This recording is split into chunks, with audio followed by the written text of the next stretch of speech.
बिस्मिल्लाहिर्रहमानिर्रहीम। अस्सलाम वालेकुम माय यूट्यूब फैमिली, कैसे हैं आप सब। उम्मीद करती हूँ कि सब खैरियत से होंगे। तो आज मैं आप लोगों को बनाना सिखाऊंगी करेला गोश्त की रेसिपी। ठीक है, ये है मतलब जो प्याज वाले करेले होते हैं ना, ये मैं वो बनाऊंगी। भरवा करेला नहीं है, ये गोश्त करेला जिसको हम करेला गोश्त भी बोलते हैं, उसकी रेसिपी बनाना बहुत ही आसान है, बहुत ही झटपट बन जाती है। तो चलिए बनाना स्टार्ट करते हैं। यहाँ पे मैंने करेलों को काट लिया है, लंबा काट लिया है, बीज रिमूव कर लिए हैं मैंने उसमें से। ठीक है, आपने इस तरह से करेलों को काट के सबसे पहले आपने उनको सॉल्ट यानी कि नमक लगाना है। 2 टेबलस्पून भर के मैंने यहाँ पे इसके ऊपर नमक लगाया है, क्योंकि करेले जो है वो कड़वे होते हैं और नमक जो है इनकी वो कड़वाहट को मार देता है। तो आपने नमक लगा के अच्छे तरीके से इसको मैश करना है, मल लेना है और इसको फिर आपने छोड़ देना है तकरीबन आधे घंटे के लिए। उसके बाद ये हम इसका मसाला बना लेते हैं। कढ़ाई चढ़ा ली है चूल्हे पे, 1 कप कुकिंग ऑयल है, रफली चॉप किए हुए 4 से 5 मीडियम साइज़ के प्याज हैं। इनको अब हम पिंक करेंगे, यानी कि आपने ब्राउन की तरफ नहीं लेके आना, पिंक करना है इसको। तो यहाँ पे प्याज हमारे पिंक हो चुके हैं। यहाँ पे मेरे पास 1 टेबलस्पून के करीब अदरक लहसुन का पेस्ट है। बीच में ही हरी मिर्चें कुटी हुई हैं, वो मैंने इसमें डाल दिया है, मिक्स किया है 2 मिनट के लिए।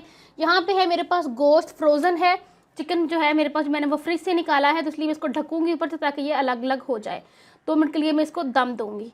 तो 2 मिनट के लिए दम देने के बाद ये देखिए फ़ौरन से आप देख सकते हैं कि चिकन जो है हमारा वो फ़ौरन से अलग अलग हो चुका है। उसके बाद चिकन को 2 मिनट के लिए मैं यहाँ पर भून लूँगी। उसके बाद मेरे पास है यहाँ पे 1 साइज़ का मीडियम साइज़ का टमाटर, मैंने इसमें वो ऐड कर दिया है। मिक्स करेंगे। 4 से 5 अदद हरी मिर्चें हैं, कट लगाया हुआ है मैंने उनमें, और मैं इसी तरीके से ऐड कर दी है इसमें। उसके बाद चलते हैं स्पाइसेस की तरफ। हल्दी डाल दी है 1/2 टीस्पून के करीब, लाल मिर्च का पाउडर है 1/2 टीस्पून के करीब, थोड़ा सा मैं इसमें और ऐड करूँगी। उसके बाद यहाँ पे है मेरे पास सॉल्ट यानी कि नमक इसमें आपने कम रखना है, क्योंकि करेलों में हमने ऑलरेडी इसके ऊपर हमने नमक लगाया हुआ है, तो आपने नमक कम रखना है। उसके बाद कुटी हुई लाल मिर्च है 1/2 टीस्पून के करीब। उसके बाद यहाँ पे है मेरे पास पिसा हुआ सूखे धनिया का पाउडर भरकर 1 चम्मच डालना है। गरम मसाला भी आपने 1/2 टीस्पून ही ऐड करना है।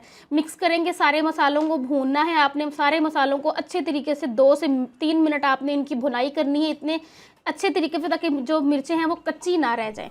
भुनाई करने के बाद आपने क्या करना है जी, चूल्हा कर देना है बंद। मसाला हमारा रेडी हो चुका है, और ये जो हमने करेलों को नमक लगा के रखा था, इसको अब हम वॉश कर लेंगे अच्छे तरीके से आपने इसको वॉश करना है।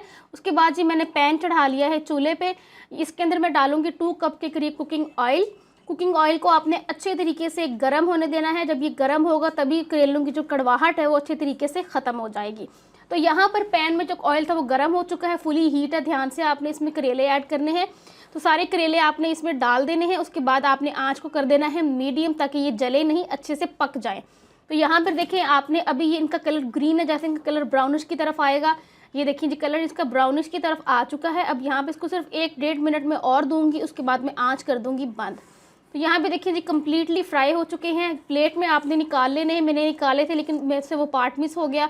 उसके बाद आपने जो मसाला हमने बनाया था वो आपने चूल्हे पे रखना है, उसको दोबारा से गर्म करना है। जैसे वो गर्म हो जाएगा, ये देखिए यहाँ पे गर्म हो गया, तो फिर आपने जो करेले निकाले होंगे प्लेट में वो आपने इसमें ऐड कर देने हैं। ऐड करने के बाद आपने इनको अच्छे से मिक्स करके 1-1.5 मिनट के लिए बिल्कुल लो आंच पे आपने इनको दम देना है, ताकि अच्छे से जो करेलों के अंदर जो हमारा मसाला है वो रच जाए।